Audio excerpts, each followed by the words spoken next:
अस्सलाम वालेकुम। आज मैं आपके लिए लेकर आई हूँ एक और नई रेसिपी अपने स्टाइल से। अच्छा जी, बिस्मिल्लाहिर्रहमानिर्रहीम। सबसे पहले मैंने 2 चम्मच घी लिया है जिसको मैंने गरम कर लिया है फुल, और उसके बाद मैंने इसमें 1 किलो आलू डाले हैं।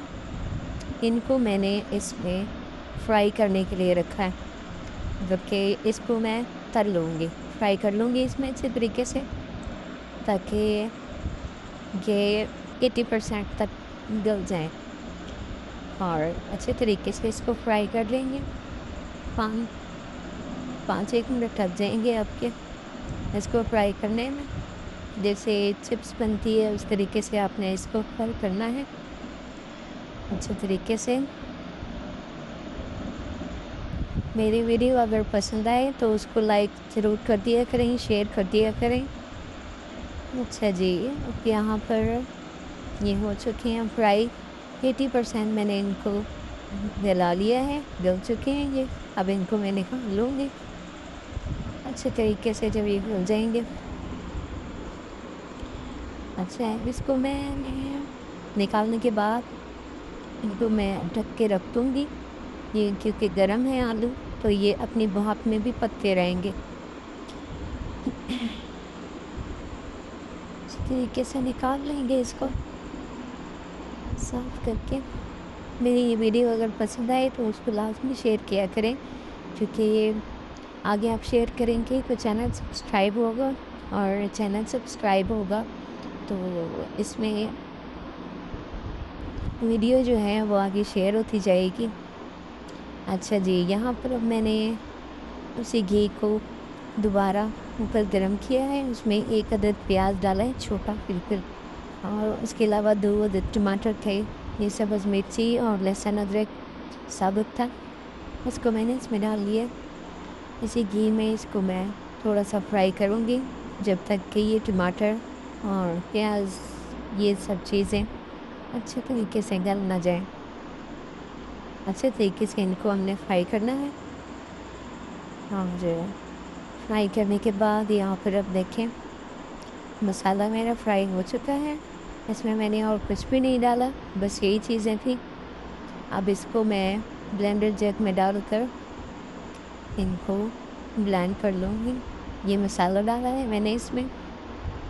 उसके अलावा मैंने इसमें पुदीना के पत्ते और न्याज़बो, कुछ लोग इसको पपड़ी भी बोलते हैं, वो गले पत्ते भी डाले हैं मैंने इसमें। इसके अलावा दही है मेरे पास, आधा कप दही, वो मैंने डाल दिया इसमें। डालकर इसको हम अच्छी तरह ग्राइंड कर लेंगे। देखें, ग्राइंड कर लेंगे इसको अच्छे तरीके से। 1 से 2 मिनट लगता है। अब घी को हम दोबारा गर्म करेंगे। तेज़ पत्ता डाला है मैंने इसमें। उसके अलावा दालचीनी के 2 छोटे टुकड़े, इलायची 1 अदद बड़ी, उसके अलावा काली मिर्ची और ज़ीरा ये डाल दिया मैंने इसमें। इसको थोड़ा सा फ्राई करूँगी। थोड़ा सा इसको फ्राई करने के बाद हम अगले स्टेप पे चलेंगे, क्योंकि ये इसमें मसाला आ जाएगा ना तो इसका टेस्ट अच्छे तरीके से आ जाएगा। अब हम ग्राइंड किया हुआ मसाला डाल देंगे इसमें। इसको डालने के बाद मैं इसको अच्छे तरीके से इसमें पका लूँगी। फ्राई तो ये पहले ही हो चुका है। बाकी दही है इसमें, दही का पानी हमने खुश्क करना। अच्छे तरीके से दही का पानी भी खुश्क कर लेंगे। आज मौसम अच्छा था तो मैंने सोचा हम बाहर कुकिंग करते हैं, पहले डेली अंदर करते हैं, तो आज बाहर करके तो मौसम को एंजॉय किया जाए। अब इसमें मैंने डाला है जी नमक 1 चम्मच। उसके अलावा जी चिकन मसाला डाला है मैंने आधा चम्मच। ये एक छोटा पैकेट कौरमा मसाला डाला है मैंने इसमें।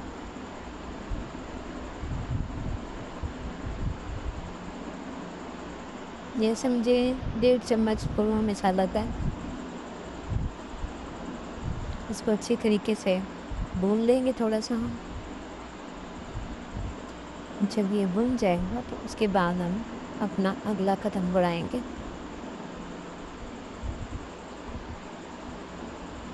अच्छा जी, यहाँ अब मैंने इसमें काली मिर्ची भी डाली है, आधा चम्मच मैंने इसमें काली मिर्ची डाली है, सब्ज़ मिर्ची भी हमने डाल दी थी, वो हमने ग्राइंड की हुई थी, इसलिए वो डाली है।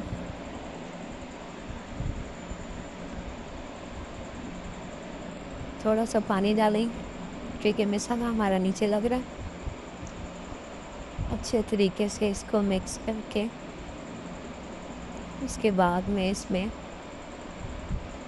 जो हमने मसाला था, इसमें पानी था, ब्लेंडर जग में जिसमें हमने ग्राइंड किया था उसमें मसाला कुछ बच गया था, तो पानी डाल के अब हमने वो डाल दिया इसमें।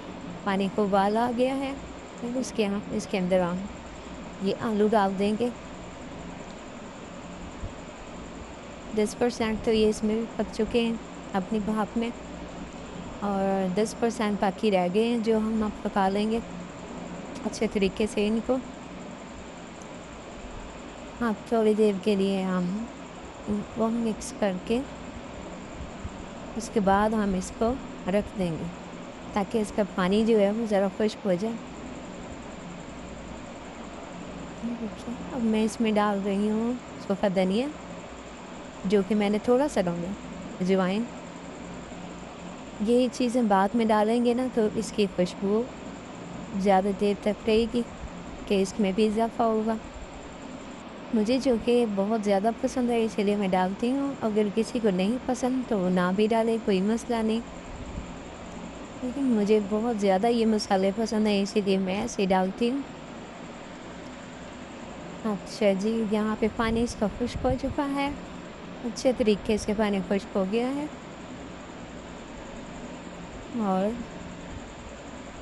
आलू जो हैं थोड़े से बस रह गए हैं, थोड़ी सी कसर है, बाकी ना गल चुके हैं आलू। अब इसमें मैं पानी डालूँगी जी, 1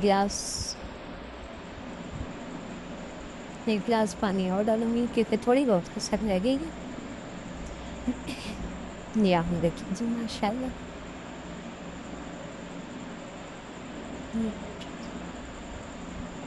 इस हद तक ये पक चुकी हैं, अब अच्छे तरीके से पक गए हैं ये इंशाल्लाह। आप इस तरीके से आलू बना कर देखें, चीज़ अगर नए तरीके से बनाई जाए तो वो और ज़्यादा मज़े की लगती है। यहाँ पे सालन मेरा तैयार हो चुका है और ये बहुत ही ज़्यादा टेस्टी बना है, आप इसको एक बार ज़रूर ट्राई कीजिएगा। बिस्मिल्लाहिर्रहमानिर्रहीम। अब हम प्लेट में निकालते हैं, देखिए कितनी प्यारी लुक है इसकी। एक दफ़ा ज़रूर ट्राई कीजिएगा मेरे तरीके से, क्योंकि ये बहुत ही ज़्यादा मज़े का बना। हम वैसे तो बनाते रहते हैं लेकिन अगर हम इस तरीके से बनाएंगे टेस्ट चेंज होगा, इसकी लुक चेंज होगी, और जब लुक चेंज हो तो फिर खाने में और भी ज़्यादा मज़े का लगता है। अब इसको खाने वालों ने इसमें चिकन ढूंढा है क्योंकि ये बहुत ही लजीज बना है। मसाला इसके अंदर ऐड हो गया था, पहले फ्राई हो चुके थे। जी, अपना बहुत सा ख्याल रखिएगा, मुझे दुआओं में हमेशा याद रखिएगा और अल्लाह पाक आपको खुश रखें। मेरी वीडियो को लाइक शेयर ज़रूर किया करें, कमेंट करके मुझे ज़रूर बताया करें कि आपको रेसिपी कैसी लगी। बहुत सा ख्याल रखिएगा और वीडियो को प्लीज़ लाजमी लाइक कीजिएगा। जी, अल्लाह हाफिज़।